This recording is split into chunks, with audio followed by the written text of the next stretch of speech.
Talanoa Hufanga is back, but can the 49ers finally stop a running quarterback? Gary Lamm, Main Event Mania. What to watch for? San Francisco 49ers versus the Chicago Bears. Let's go. And let's start off with Isaac Guerendo.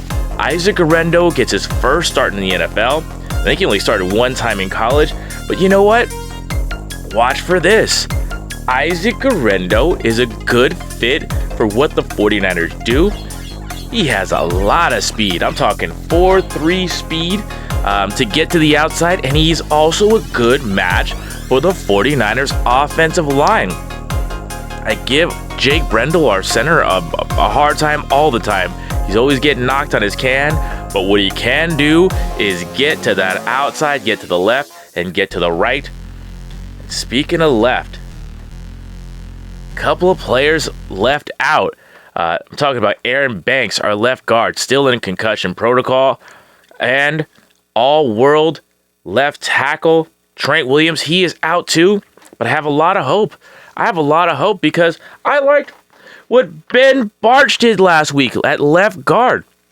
This guy has a tremendous athletic profile. He's a converted tight end. He's got some size, over 315 pounds. Ben Bartch did a great job last week against the Buffalo Bills. He's athletic and he can get to the outside. And Jalen Moore is in at left tackle, another guy who's played well for the 49ers, whether he's played as a emergency tight end or the where you get a, what the heck do you call it? When you're designated to be a tight end. He's good at that, but at left tackle last week again against the Bills, doing really well. I thought Jalen Moore should have taken over instead of Colton McKivitz when the 49ers needed a right tackle, but he's playing today. So that athletic profile is really good for the 49ers. So you got Pooney getting to the outside, Brendel getting to the outside, Ben Bartch can get to the outside, and Jalen Moore. This is a good match. You know, I bring his name up all the time. That Raheem Mostert offense, where you're like what the zone, the outside zone run, or whatever you want to call it. I think Isaac Guerendo is a good fit. Just hold on to the ball, kid. 2 hands. Pick a hole, cut, and get upfield, man. This is good for what Kyle Shanahan does. Watch for that. Watch for Isaac Guerendo, who's getting the start. We got a bunch of guys who don't even know who's going to be back there in the backfield. We signed this new guy, Israel. Excuse me, I don't say your name right. Israel Abinakanda. Excuse me, Israel. I practiced that, but it didn't work out. Patrick Taylor, Keyshawn Vaughn, whoever's going to be up on game day. Isaac Guerendo is going to get a lot of touches because that's what Kyle Shanahan does. But all hope is not lost because watch for this nice offensive line. They do well. This is a good fit. Brendel gets to the outside. Bartch has an athletic profile. Jalen Moore, I liked him. I liked him over Colton McKivitz, but fine. So watch for some good old-fashioned Raheem Mostert style outside running with a big 230-pound back, Isaac Guerendo. He might fumble the ball too. He hasn't been loose holding the ball. Someone else is going to have to be returning kicks. Watch for that too. But let's go. All right. Another guy back, Deommodore Lenoir. I love D Moore. Number 2 on his jersey. Number 1 in my heart.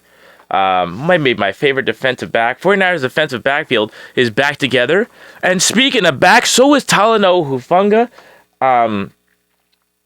Jair Brown's getting a lot of negative press, saying he hasn't had a good season. Maybe not against the run, but I still like what that kid can do. But having Talanoa Hufanga back there, having the veteran back there, having a guy who just has to feel where to be, that's going to be good for the 49ers. He's just coming back after, an ACL injury, then this wrist ligament injury. What's he going to bring on his first day? He's going to bring the bang, because that's what Talanoa Hufanga does. He's going to bring the pain. He's going to bring his brain. That's what the 49ers need out there.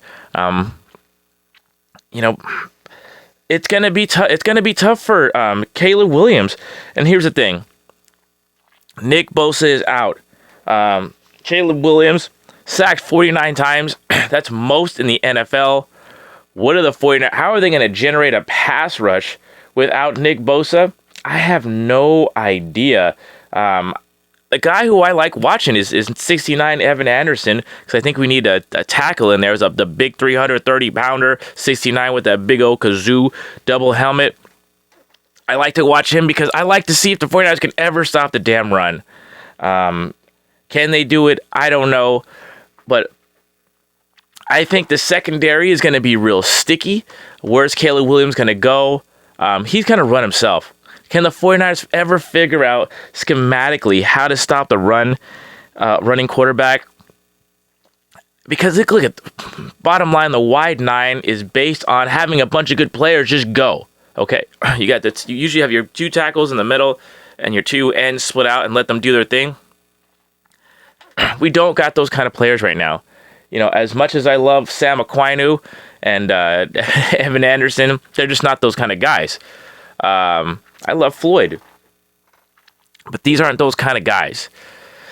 If the 49ers can't figure out what to do against Caleb Williams and the Bears, I'll call it a mediocre offense with a good talent on there. I don't want to put them down.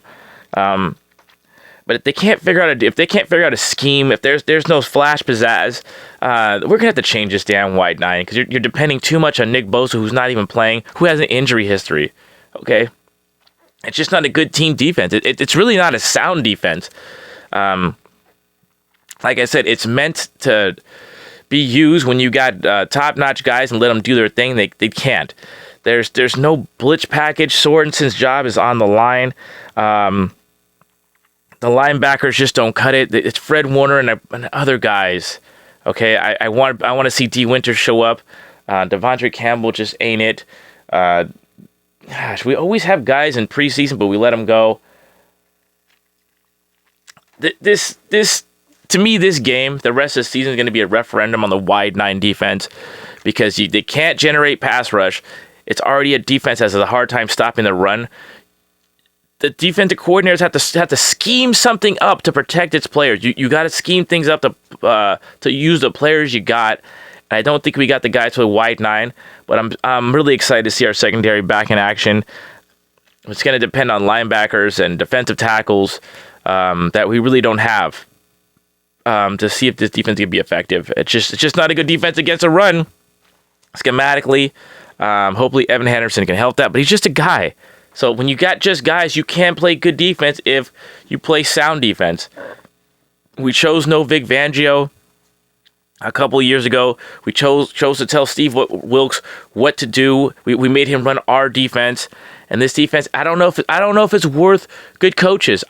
If I'm a defensive coordinator, I want to coach my own defense. We're not going to get another guy to run the wide nine. If Nick Sorensen can't handle it, we have to scrap the wide nine. Watch for that for the rest of the year. All right. Watch for Brock Purdy. Watch for Montez Sweat and the rest of that Chicago Bear defense to try to get after Brock Purdy. We do have some inexperienced linemen out there. Jalen Moore and Ben Bartch have played well. Cole McKivitz has played okay compared to the rest of the guys. But watch for Brock Purdy's arm and watch for that tremendous Bears. The Bears have a good secondary. All right. They are going to lock up the 49ers. It's Debo and it's Juwan Jennings. That's not a lot of speed. Watch for Jalen Johnson, defensive back for Chicago, to put himself or be locked on. The Bears don't do this a lot. Watch for Jalen Johnson to be locked on Juwan Jennings. Debo can't get open. Will Ricky Pearsall? Will this be the day? Will it be Jacob Cowing? Because the 49ers, the kryptonite to Brock Purdy, and it's not really just Brock. The kryptonite is the Niners have slow-ass receivers, especially without Brandon Ayuk. So Ricky Pearsall has to get open. That's how you stop Brock Purdy because there's just nowhere to throw to. Within the progressions of Kyle Shanahan's offense, can Brock Purdy finally figure out a way? Can Kyle Shanahan finally figure out a way to stop a good secondary, get past a good secondary with a little bit of pass rush? The Bears have a good defense. Watch Gary Lamm and Mania. God bless you. Keep it real. Keep it clean. Bang, bang, 90 gang. Let's go. Beat Chicago.